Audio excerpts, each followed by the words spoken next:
नमस्कार जय हिंद साथियों, कैसे आप सभी। मैं राहुल अग्रवाल आप सबका स्वागत करता हूं आपका अपने इस डिजिटल प्लेटफॉर्म पर। दोस्तों, जैसे कि आपको पता होगा कि कल आपका आरसीटी का एग्जाम है। एंड दोस्तों, आज हम बात करने वाले हैं आरसीटी के वो महत्वपूर्ण क्वेश्चन जो आपसे आरसीटी के कल वाले एग्जाम के अंदर पूछा सकते हैं। दोस्तों, सारे जो क्वेश्चन होंगे वो बहुत ज़्यादा मोस्ट इंपॉर्टेंट क्वेश्चन होंगे। तो आप जो इन क्वेश्चन को एक बार पढ़ जाना, आपके बहुत अच्छे खासे नंबर जो है अपने पेपर के अंदर देखने को मिलेंगे, क्योंकि आपको एज इट इज ये वाले क्वेश्चन आपको पेपर के अंदर मिलने वाले हैं। ठीक है, तो बिना किसी तरीके इस वीडियो को स्टार्ट करते हैं। सबसे पहला जो क्वेश्चन है जो आपसे पर पूछा जा सकता है वो आपको अपने सिम दिख रहा हुआ लिखित में से किसके द्वारा एक नागरिक राजस्थान संपर्क पर शिकायत दर्ज करा सकता है। आपको यहाँ पर ऑप्शन रखे वो आपको रखे टोल फ्री नंबर राजस्थान संपर्क पोर्टल क्या है जो है उस पर करा सकते हैं, या फिर राजस्थान संपर्क पर करा सकते हैं, या फिर इनकी मोबाइल एप्लीकेशन पर करवा सकते हैं, या फिर उपरोक्त सभी माध्यम से हम जो है यहाँ पर राजस्थान संपर्क पोर्टल पर शिकायत यानी कि कंप्लेंट दर्ज करा सकते हैं। तो दोस्तों, मैं आपको बता दूं इसका जो ऑप्शन जो डी है वो करेक्ट आंसर होगा। ठीक है, जिन भी भाई बहनों ने ऑप्शन डी दिया था उन सबका करेक्ट है। अगला, किस विकल्प का प्रयोग कर आप विंडोज 10 में किसी प्रोग्राम को अनइंस्टॉल कर सकते हैं, यानी कि आपको बताना है कैसे आप किसी प्रोग्राम को अनइंस्टॉल कर सकते हैं। सबसे पहला ऑप्शन दे रखा है वो आपको दे रखा है कंट्रोल पैनल, उसके अंदर रखा है सेटिंग्स, उसके अंदर रखा है टूल्स, उसके अंदर रखा है ए एंड बी दोनों।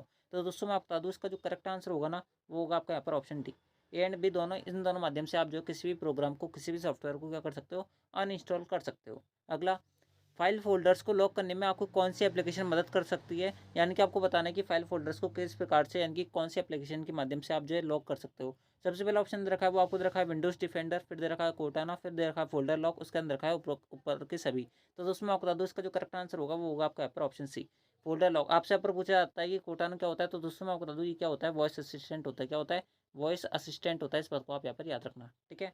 अगला, विंडोज 10 फाइल एक्सप्लोरर रिबन पर किस टैब का उपयोग कर फाइल फोल्डर छिपे या दृश्यमान बना सकते हैं। आपको यहाँ पर पूछा आ रहा है। सबसे पहला ऑप्शन रखा है वो आपको रखा है होम का, फिर दे रखा है व्यू का, उसके अंदर रखा है टूल का, उसके अंदर अगला ऑप्शन रखा है वो आपको रखा है उपरोक्त में से कोई नहीं। तो दोस्तों, मैं आपको बता दूं इसका जो करेक्ट आंसर होगा ना वो होगा आपका यहाँ पर व्यू का। व्यू के माध्यम से आप जो किसी भी फाइल फोल्डर क्या कर सकते हैं यहाँ पर विजिबल और नॉन विजिबल कर सकते हो, यानी कि दृश्यमान और अदृश्यमान बना सकते हो। ठीक है, इस बात को आप यहाँ पर याद रखना। ठीक है दोस्तों, आपको ये जो पीडीएफ है वो आपको हमारे टेलीग्राम चैनल से मिलेगी। तो आप अगर आपने अब तक ज्वाइन नहीं किया तो ज्वाइन कर लेना, आपको डिस्क्रिप्शन बॉक्स के अंदर लिंक मिल जाएगी। ठीक है। अगला, निम्नलिखित में से कौन सी सुविधा आपके कंप्यूटर की स्थिति सिस्टम फाइलों एप्लीकेशन विंडोज रजिस्ट्री और सिस्टम सेटिंग सहित पिछली बार के समय में वापस लाने की अनुमति देता है। सबसे पहला ऑप्शन रखा है वो आपको रखा है सिस्टम स्टोरेज, उसके अंदर रखा है सिस्टम बैकअप, उसके अंदर रखा है सिस्टम बिग फैशन, उसके अंदर रखा है सिस्टम बूट। तो दोस्तों, मैं आपको बता दूं इसका जो करेक्ट आंसर होगा ना वो होगा आपका यहाँ पर सिस्टम बैकअप। बैकअप के माध्यम से आप जो अपने किसी भी पिछले बिंदु पर क्या कर सकते हो, वापस जा सकते हो। ठीक है, यानी कि जहाँ से आपने पिछले टाइम यहाँ पर अपने कंप्यूटर छोड़ा था वहाँ से आप क्या कर सकते हो,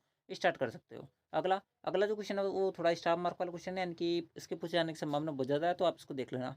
अगला क्वेश्चन आपसे पर बोला जा रहा है कि ना सुरक्षा प्रबंधन प्रणाली के निम्नलिखित में से कौन सा एक आईएसओ मानक है। पहला ऑप्शन रखा है वो आपको रखा आईएसओ 9001, उसके अंदर रखा आईएसओ 14001, उसके अंदर रखा आईएसओ 22001, उसके अंदर रखा आईएसओ 27001। मैं बता दूं इसका जो करेक्ट आंसर होगा वो होगा आपका यहाँ पर ऑप्शन डी, आईएसओ 27001। जिन भी वेबिनार ने ऑप्शन दिया था उन सबका करेक्ट है।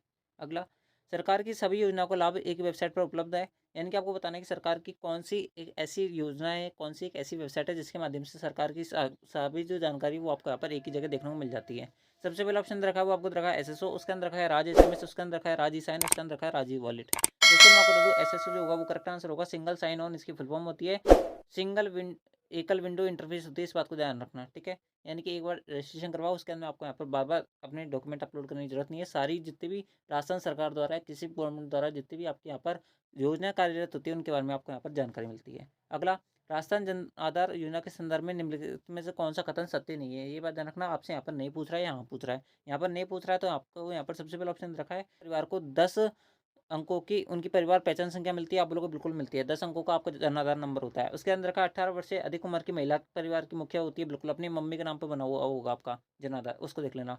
उसके अंदर का प्रत्येक निवासी को 16 अंक की पहचान संख्या मिलती है, बिल्कुल मिलती है। पिछले जो आधार कार्ड का बैक वाला जो यहाँ पर फोटो होता है ना उसमें देख लेना, आपको वहाँ पर ये सारी चीज़ें देखने को मिल जाएगी।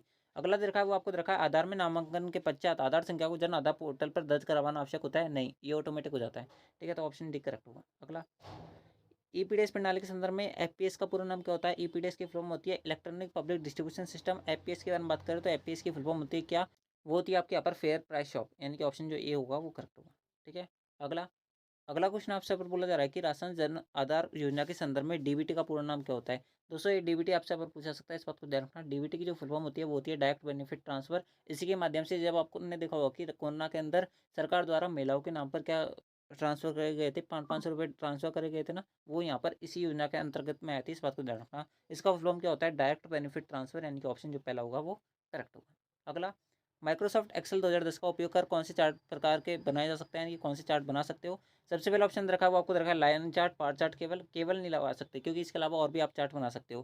केवल लाइन ग्राफ आप लोग नहीं बना सकते। बार चार्ट, लाइन चार्ट और बार चार्ट बना सकते हैं, आप लोग बिल्कुल बना सकते हैं, यानी कि ऑप्शन जो सी होगा वो करेक्ट होगा। ठीक है। अगला अगला क्वेश्चन आपसे पर बोला जा रहा है अगला क्वेश्चन आपसे पर बोला जा रहा है कि पेस्ट स्पेशल कमांड आपको कॉपी और पेस्ट करने की सुविधा देता है, यानी कि पेस्ट स्पेशल कमांड क्या करता है, डायरेक्टली वो पूछ रहा है। सबसे पहला ऑप्शन रखा है वो आपको रखा है कॉपीड वैल्यू के द्वारा सिलेक्शन को मल्टीप्लाई करने हेतु काम आता है। उसके अंदर का सेल कमेंट से, तो उसके अंदर का एक्चुअल फॉर्मूले के बजाय परिणाम स्वरूप वैल्यू के लिए वो में से कोई नहीं आपको यहाँ पर ये रखा है। तो दोस्तों मैं आपको बता दूँ इसका जो करेक्ट आंसर होगा वो होगा आपका यहाँ पर ऑप्शन ए। ठीक है। अगला अगला क्वेश्चन आपसे पर दे रखा है आपको यहाँ पर कि जब आप एक फॉर्मूला कॉपी करते हैं तो आप एक्चुअल में क्या कर रहे होते हैं अपने कंप्यूटर के अंदर, वो आपसे पूछा रहा है। सबसे पहला ऑप्शन रखा है वो आपको रखा है एक्सेल फॉर्मूला की मूल प्रति को मिटा देता है, नहीं। उसके अंदर रखा है यानी कि ऑप्शन पहला आंसर नहीं हो सकता। दूसरा दे रखा है excel newly copy paste formula में सेल रेफरेंस का संपादन करता है। उसके अंदर रखा है एक्सेल एब्सोल्यूट सेल्फ रेफरेंस को संशोधित करता है। उसके अंदर रखा है कोई नहीं। दोस्तों मैं आपको बता दूँ इसका जो करेक्ट आंसर होगा वो होगा आपका ऑप्शन सी। ठीक है। अगला अगला क्वेश्चन आपसे पर दे रखा है कि माइक्रोसॉफ्ट एक्सेल 2010 में चयनित सेल से एक चार्ट बनाने के लिए क्या कीबोर्ड शॉर्टकट बटन या बटन दबाया जाता है, यानी कि आपको यहाँ पर बताना है कि अगर आप एक चार्ट बनाना चाहते हैं एमएस एक्सेल के अंदर तो कौन सी यहाँ पर फंक्शन की आप दबा सकते हो। सबसे पहला ऑप्शन रखा है वो आपको रखा है F3, उसके अंदर रखा है F5, उसके अंदर रखा है F7, उसके अंदर रखा है F11। मैं आपको बता दूँ इसका जो करेक्ट आंसर है वो है आपका F11। ठीक है। अगला अगला क्वेश्चन आपसे आप बोला जा रहा है कि माइक्रोसॉफ्ट एक्सेल 2010 में चयनित सेल से एक चार्ट बनाने के लिए कौन सी कीबोर्ड शॉर्टकट की आपको यहाँ पर दबानी है। जैसे मैंने आपको बताया इसका करेक्ट आंसर F11 है। ठीक है, ये रिपीट हो गया क्वेश्चन। अगला लेजर प्रिंटर संबंधित है, यानी कि लेजर प्रिंटर जो यहाँ पर प्रिंटर होता है वो किस प्रकार का प्रिंटर है होता है वो आपसे पूछा रहा है। सबसे पहला ऑप्शन रखा है वो आपको रखा है करेक्टर, उसके अंदर रखा है पेज, उसके अंदर रखा है लाइन प्रिंटर, उसके अंदर रखा है प्लॉटर।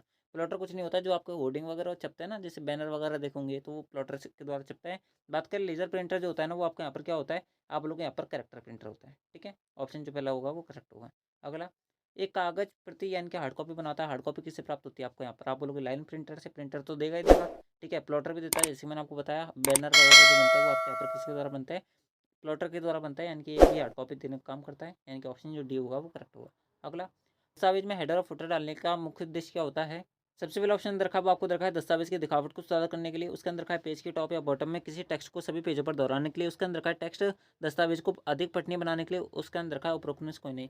दोस्तों मैं आपको बता दूँ उसका जो करेक्ट आंसर होगा ना, हेडर यानी कि पेज के टॉप पर, और फुटर यानी कि बॉटम में किसी टेक्स्ट को सभी पेजों पर दोहराने के लिए हम इसका इस्तेमाल लेते हैं, यानी कि ऑप्शन जो बी हो जाएगा वो करेक्ट हो जाएगा। अगला वर्ष 2010 में रिबन किसकी श्रृंखला से बनता है। दोस्तों मैं आपको बता दूं वर्ष 2010 में जो रिबन बनता है ना, वो आपके यहाँ पर किसी श्रृंखला से बनता है, आप लोग यहाँ पर टैब्स की संख्या से बनता है, यानी कि ऑप्शन जो सी होगा वो करेक्ट होगा। अगला किस व्यू की मदद से आप टेक्स्ट या ग्राफिक को प्रिंट करने से पहले पूर्व अवलोकन कर सकते हैं, यानी कि आपको बताना है कि आप जो पूर्व अवलोकन के लिए यानी कि प्रीव्यू के लिए, ठीक है, कौन सी फंक्शन की का यानी कि कौन सी टैब का इस्तेमाल करता है वो आपसे पूछा रहा है। सबसे पहला ऑप्शन रखा है नॉर्मल का, उसके अंदर रखा है प्रिंट लेआउट का, उसके अंदर रखा है आउटलाइन का, उसके अंदर रखा है वेब लेआउट का। मैं आपको बता दूँ इसका जो करेक्ट आंसर है वो आपका यहाँ पर ऑप्शन बी प्रिंट लेआउट, ये करेक्ट आंसर है। अगला निम्नलिखित में से कौन सा मोबाइल ऑपरेटिंग सिस्टम नहीं है। ऑपरेटिंग सिस्टम नहीं पूछ रहा है, क्या पूछ रहा है, नॉट पूछ रहा है, इस बात को आप यहाँ पर याद रखना। ठीक है, सबसे पहला ऑप्शन रखा है वो आपको रखा है एंड्रॉइड होता है आपके पास अभी प्रेजेंट टाइम में होगा, iOS भी होता है, विंडोज़ आपका यहाँ पर नहीं होता है, लिनक्स नहीं लिनक्स होता है। ठीक है, यानी कि ऑप्शन जो सी है वो करेक्ट आंसर है, क्योंकि विंडोज़ जो होता है वो आपका यहाँ पर कंप्यूटर ऑपरेटिंग सिस्टम है।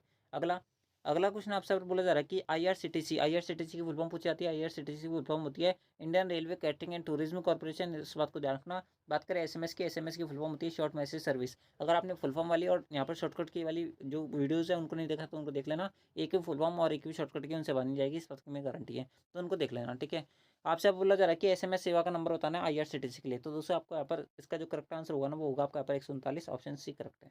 ठीक है, अगला मोशन पाथ क्या होता है। सबसे पहला ऑप्शन रखा है वो आपको रखा है एनिमेशन एंट्रेस इफेक्ट का एक प्रकार होता है। उसके अंदर का स्लाइड्स को बढ़ाने का एक तरीका होता है। उसके अंदर का एक स्लाइड पर आइटम को मूव करने की विधि होती है। उसके अंदर का उपरोक्त सभी।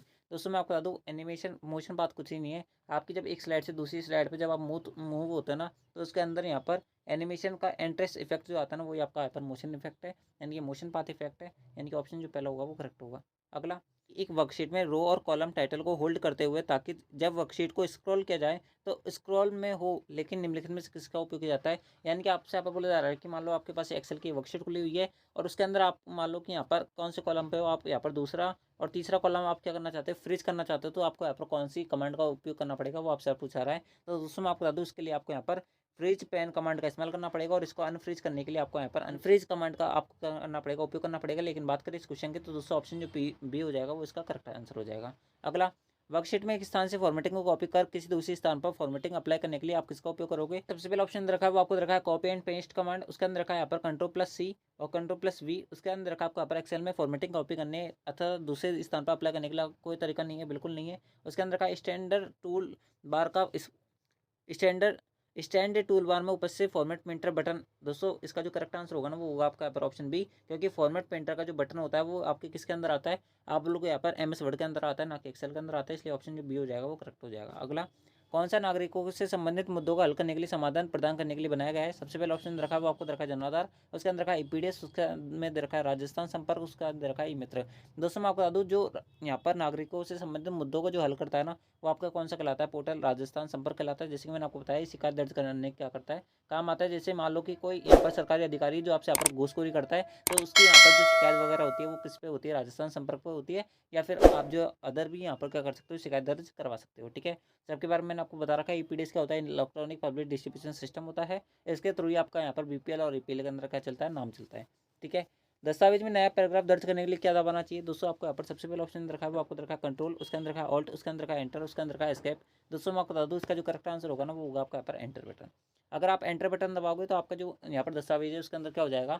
यहाँ पर नया पैराग्राफ दर्ज हो जाएगा। ठीक है, इस बात को आप यहाँ पर याद रखें। एंड दोस्तों मैं आपको बता दूँ अगर आप किसी भी अभिनव अब तक वीडियो को लाइक नहीं किया तो वीडियो को लाइक जो करें, एंड दोस्तों चैनल को सब्सक्राइब जो करें, क्योंकि आपका जैसे ही यहाँ पर कल RCET का एग्जाम 11 बजे खत्म होगा, 11 साढ़े 11 बजे तक आपको आपके आंसर की फॉरवर्ड करवा दी जाएगी। तो दोस्तों अगर आपने अपने इस चैनल को यहाँ पर क्या नहीं करा है, सब्सक्राइब नहीं किया तो सब्सक्राइब जो करके रखना। एंड दोस्तों बात करें इसकी PDF की, इसके अलावा और भी बहुत सारी PDF है जो हमने यहाँ पर RCET की आपकी यहाँ पर टेलीग्राम चैनल पर डाल रखी है। पहले जो क्लासेज ली थी हमने उनकी भी आपको PDF हमारे टेलीग्राम चैनल से मिलेगी। अगर आपने अब तक उसको ज्वाइन नहीं किया तो ज्वाइन कर लेना।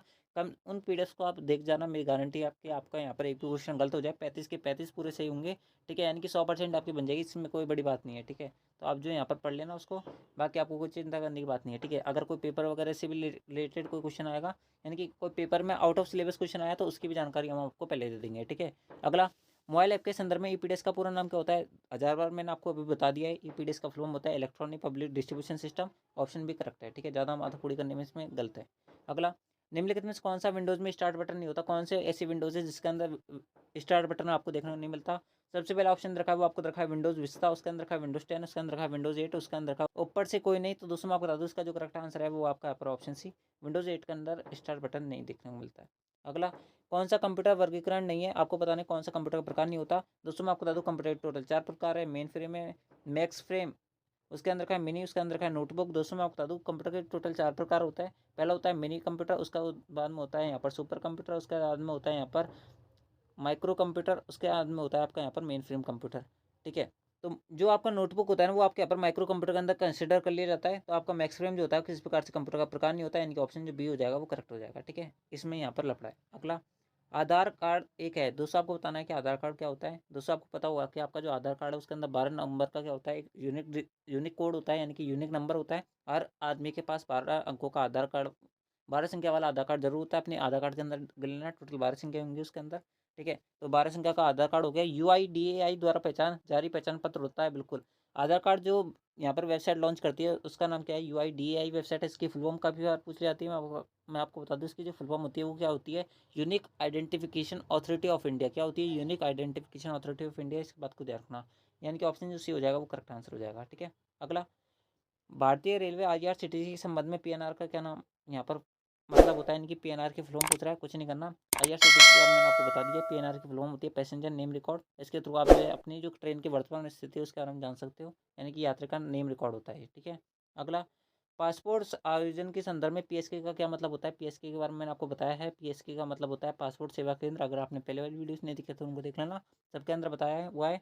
पासपोर्ट सेवा केंद्र इसका क्या होता है? फुल फॉर्म होता है, यानी कि ऑप्शन जो सी हो जाएगा वो करेक्ट हो जाएगा। ठीक है, अगला, अगला क्वेश्चन आपसे यहाँ पर बोला जा रहा है कि UIDAI का फुल फॉर्म क्या होता है? मैंने आपको थोड़ी देर पहले बताया क्या होता है। आप जो अब हमें कमेंट बॉक्स में बताओ क्या होता है। ठीक है, इस क्वेश्चन का आंसर जो है आप कमेंट बॉक्स में बताओगे और पूरी फुल फॉर्म आप यहाँ पर क्या करोगे? लिख के दोगे हमें। ठीक है, अगला, एक वेब ब्राउज़र क्या होता है? एक वेब ब्राउज़र क्या होता है भाई? एक वेब ब्राउज़र यहाँ पे पर एप्लीकेशन सॉफ्टवेयर भी हो सकता है और सिस्टम सॉफ्टवेयर भी हो सकता है। ऐसा क्यों बोल रहा हूँ मैं? क्योंकि अगर आपने विंडोज़ 10 या फिर विंडोज़ के अंदर कोई सा भी विंडोज़ चलाया होगा, आपको पता होगा कि विंडोज़ 10 से पहले यहाँ पर एक नाम से एक सॉफ्टवेयर आता था जिसे यहाँ पर इंटरनेट एक्सप्लोरर कहा जाता था। वो अपने आप में क्या है, एक सिस्टम ब्राउज़र है, यानी कि सिस्टम सॉफ्टवेयर होता है और क्या होता है, एक वेब ब्राउज़र है, ठीक है। बात करें यहाँ पर एप्लीकेशन सॉफ्टवेयर के तौर पे, तो आपने देखा होगा कि क्रोम आपको एक्सटर्नल यानी कि बाहर से डाउनलोड करना पड़ता है, तो ये एज़ ए एप्लीकेशन सॉफ्टवेयर काम करता है। यानी कि जो वेब ब्राउज़र होता है वो, यानी कि वो यहाँ पर एक सिस्टम सॉफ्टवेयर भी होता है, इसके साथ में एप्लीकेशन सॉफ्टवेयर भी होता है, तो आपका जो ऑप्शन सी होगा ना वो राइट माना जाएगा, इस बात को ध्यान रखना। आप जो एप्लीकेशन सॉफ्टवेयर टिक मत करके आना ना, यहाँ पर मैं फिर बोल रहा हूँ, यानी कि ऑप्शन जो सी हो जाएगा वो करेक्ट हो जाएगा, ठीक है। ठीक है, तो दोस्तों इस प्रकार से ये थे आपके यहाँ पर आरसीईटी के अंदर पूछे जा सकने वाले most important question. I hope आपने इस वीडियो को शुरू से एंड तक देखा होगा। अगर आपको वीडियो पसंद आए तो इस वीडियो को लाइक जरूर करें, एंड दोस्तों आपको ये वीडियो कैसा लगा वो आप हमें कमेंट बॉक्स में जरूर बताना। अगर आपको, मैं फिर बोलता हूँ, वीडियो पसंद आती है तो उस वीडियो को लाइक जरूर करें। एंड दोस्तों बात करें पीडीएफ की, पीडीएफ टेलीग्राम चैनल से मिलेगी, लास्ट टाइम में पढ़ जाना जरूर से। एंड दोस्तों बात करें यहाँ पर क्या आपके आंसर की, तो दोस्तों आपके आंसर की हमारे द्वारा सबसे पहले अपलोड की जाएगी, सारी इन्फॉर्मेशन हम आपको सबसे पहले देते हैं। जब आपका जब एग्जाम नहीं हुआ था, यानी कि एग्जाम की सबसे पहले अपडेट भी हमने आपको दी थी। उसके अलावा एग्जाम के अंदर जब आपके एडमिट कार्ड आए थे, जैसे कल परसों आए थे आपके एडमिट कार्ड, तो उसकी हमने आपके लिए पर्सनल वीडियो भी डाली थी, कैसे आपको डाउनलोड करना है, कैसे आपका एग्जाम सेंटर पे आ जाएगा, कैसा आपका एडमिट कार्ड दिखता है, सारी चीज़ें हमने आपको दिखाई थी। तो अगर आपने वो वाली वीडियो नहीं देखी है तो उनको देख लेना। अगर आपने अब तक एडमिट कार्ड परचेज नहीं किया तो एडमिट कार्ड अपने इंस्टीट्यूट वालों से ले लेना, ठीक है। तो दोस्तों इस प्रकार से आपके यहाँ पर ये सब थे RCET most important question. I hope आपने इस वीडियो को एंजॉय किया होगा। अगर आपको वीडियो पसंद आए तो इस वीडियो को लाइक जरूर करें, चैनल को सब्सक्राइब जो करें। एंड दोस्तों अगर आपने पहले वाली वीडियोस नहीं देखी है तो उनको जरूर देख लेना, ठीक है। तो दोस्तों आज की इस वीडियो के अंदर इतना ही, मिलता है आपकी नेक्स्ट आरसीईटी वाली वीडियो के अंदर। जब तक ले जय हिंद, जय भारत, जय Hindustan. Thanks for watching, thank you.